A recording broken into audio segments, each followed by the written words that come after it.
Hello, my name is Ada. I'm the director of the Office of Civic Engagement. I use she, her pronouns, and today we're continuing with our interviews with senators here at Western Washington University. Today we're talking to a CSE senator, so I'm going to let you have a chance to introduce yourself. Hi, I'm Olivia Chatters. My pronouns are she, her, hers. I'm an applied math major and I'm a CSE senator. Awesome. Can you talk a little bit about why you decided to run for the College of Science and Engineering?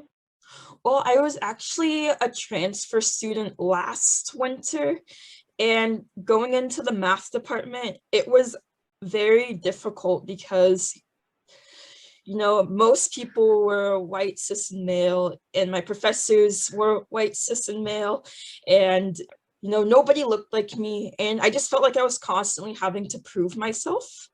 And that's kind of why I wanted to be a senator, because I know that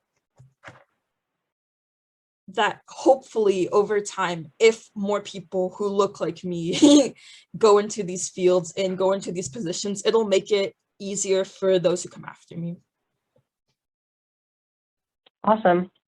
And what advice would you have for someone who would like to run for the College of Science and Engineering? Just do it, because honestly, there are a lot of mediocre people. There are. And so don't discredit yourself just because you don't look like other people, because you don't have the same experiences, or just because you feel like you're not good enough, because most of the time, at least in my case, it's not you that's not good enough. It's like systemic racism and sexism and all these other isms that are contributing to you feeling like you don't belong. Oh, that was a good answer. What is being a senator like, and what skills have you developed in the role so far? Being a senator it's a lot of meetings and a lot of committees, and a skill that I had to develop is really speaking up and advocating for myself, because if I don't, nobody's going to make you contribute to conversations, and nobody's going to, sometimes people may speak over you and sometimes people may dominate the conversations, but honestly, I've learned that it's up to me to say hey, I'm speaking, or I want to contribute. Basically, you just have to advocate for yourself and know that what you have to say is just as valuable as anyone else. And then finally, what were your goals moving into this position, and what have you been able to do in your position so far? I think something that was really concerning, one of my goals when I first got into the position, was to look at admissions requirements for majors, which is one of the BSO demands, because I know, as somebody who comes from a lower socioeconomic background and as a person of color, my experiences are different than a lot of my peers, and so we may not have started at the same place, and that there shouldn't be GPA requirements for majors. There shouldn't be all of these things to gatekeep out mainly people of color and low-income students from majors, especially in the STEM field where there is money. So yeah. Yeah. And were you able to get any of that changed? We were able. So right now we're working on talking to the biology department, because they just implemented a new major system, and just seeing how that's working. I know there were some concerns, but hopefully in the future, I know that they're not looking at GPA as the number one thing, but in the future, it would be great if all GPA requirements were eradicated from major applications. Yeah. And could you talk a little bit more? I know you mentioned committees, and for anyone who doesn't know what a committee is, it's part of the bureaucratic structure that makes up universities. It's basically fancy long-term meetings that happen throughout the year that have specific goals or specific purposes. So for you, I'm assuming they're specifically within the College of Science and Engineering. So if you could talk about what committees that you sit on, what those committees are doing this year. Yeah. So I am on the, I was on 3 committees. The first one was for the Peter Ehrlich Award. And so we met with different faculty and one other student, and we picked somebody to win this award. And then I'm also on PPVC, which is like a budget committee. And basically what we do is we look at proposals from each department in CSE, and we edit them and give them feedback. And that like feedback can include like making sure that you're using, you know, gender neutral pronouns, or like not saying that you're looking for an ideal student, because oftentimes when you're talking about STEM, the ideal student has like high SAT scores, you know, extensive volunteer experience within the STEM field, but all those things, you know, come about because of privilege. Like you have to be in a privileged position to score high on the SAT because it's a vice test.